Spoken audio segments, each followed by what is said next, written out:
വയനാട് ജില്ലയിൽ ഇപ്പോൾ 2 താലൂക്കുകളിലായി 82 ക്യാമ്പുകൾ തുറന്നിട്ടുണ്ട്. ചൂരൽമല, മുണ്ടക്കൈ, അട്ടമല മേഖലകളിൽ നിന്നടക്കം 8000-ലധികം പേർ ദുരിതാശ്വാസ ക്യാമ്പുകളിലുണ്ട്. ഉരുൾപൊട്ടലിൽ നിന്ന് രക്ഷപ്പെട്ടെത്തിയ 1592 പേർ ഉറ്റവരെയും ഉടയവരെയും കാത്തിരിക്കുകയാണ്.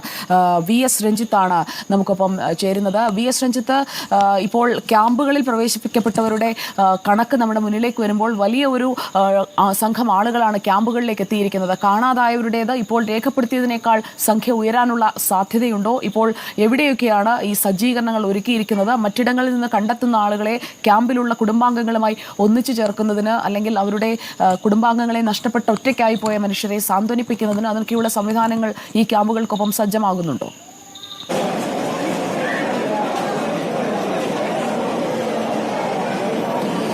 സുജയ, ഞാൻ നിൽക്കുന്നത് മേപ്പാടി ഗവൺമെൻറ് ഹയർ സെക്കൻഡറി സ്കൂളിൽ പ്രവർത്തിക്കുന്ന ക്യാമ്പിലാണ്. ഇവിടെ 500 പേരുണ്ട് എന്നാണ് നേരത്തെ നമുക്ക് അധികൃതരിൽ നിന്ന് മനസ്സിലാക്കാൻ സാധിച്ചത്. ഇവിടേക്ക് അധികമായി എത്തിയ ആളുകളെ ചൂണ്ടയിലെ ക്യാമ്പിലേക്ക് അല്പം മുമ്പ് മാറ്റിയിരുന്നു. ഇപ്പോൾ ഇവിടെ ഭക്ഷണത്തിൻ്റെ സമയമാണ്.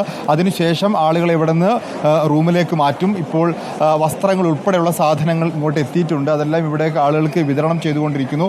ഭക്ഷണ വസ്തുക്കൾ ഇങ്ങോട്ട് എത്തുന്നുണ്ട്. ഇതുപോലെ എല്ലാ ക്യാമ്പുകളും 82 ക്യാമ്പുകൾ പ്രവർത്തിക്കുന്നുണ്ട്. ഈ ക്യാമ്പുകളെല്ലാം തന്നെ ഭക്ഷണ വസ്തുക്കളും വസ്ത്രങ്ങളും ഒക്കെ എത്തിച്ചിട്ടുണ്ട്. അവിടേക്കുള്ള സൗകര്യങ്ങളും ആവശ്യത്തിന് എത്തിച്ചിട്ടുണ്ട് എന്നാണ് മനസ്സിലാക്കാൻ സാധിക്കുന്നത്. ഇനിയിപ്പോൾ ഇവിടെ പല ആളുകൾക്കും അവരുടെ ബന്ധുക്കളെയൊക്കെ കാണാതായ ആളുകളുണ്ട്. അവരെ അന്വേഷിക്കുക എന്നുള്ളതാണ്. അവർ അന്വേഷിക്കുന്ന ആളുകളെ നമുക്കിവിടെ കാണാൻ വേണ്ടി സാധിക്കും. അവരിൽ എത്ര പേരെ കണ്ടെത്താൻ സാധിക്കും, അതുപോലെ ജീവിച്ചിരിപ്പുണ്ടോ എന്നൊക്കെ അറിയാനുള്ള ഒരു വലിയ ഈ ഉറ്റവരെയും ഉടയവരെയൊക്കെ തേടുന്ന ആളുകളുടെ കാഴ്ചയാണ് നമുക്ക് ഈ ക്യാമ്പിൽ നിന്ന് ഏറ്റവും പ്രധാനമായിട്ടും കാണാൻ വേണ്ടി സാധിക്കുക. ഇവിടേക്ക് ഇപ്പോൾ ഈ ഭക്ഷണ വസ്തുക്കളും എത്തിക്കുന്ന ആളുകളുടെ പ്രത്യേകമായൊരു നിർദ്ദേശമുള്ളത്, ഇവിടേക്ക് പാചകം ചെയ്ത ഭക്ഷണം എത്തിക്കരുത്, പാചകം ചെയ്യാനുള്ള ഭക്ഷണ പദാർത്ഥങ്ങൾ എത്തിക്കണമെന്നുള്ളതാണ്. അതുപോലെ വസ്ത്രങ്ങൾ എത്തിക്കുന്ന സമയത്ത് പഴകിയ വസ്ത്രങ്ങൾ ഒഴിവാക്കി പുതിയ വസ്ത്രങ്ങൾ തന്നെ എത്തിക്കാനുള്ള ഒരു സംവിധാനം ഉണ്ടാക്കണം എന്നും സന്നദ്ധ പ്രവർത്തകരോട് പറയുന്നുണ്ട്.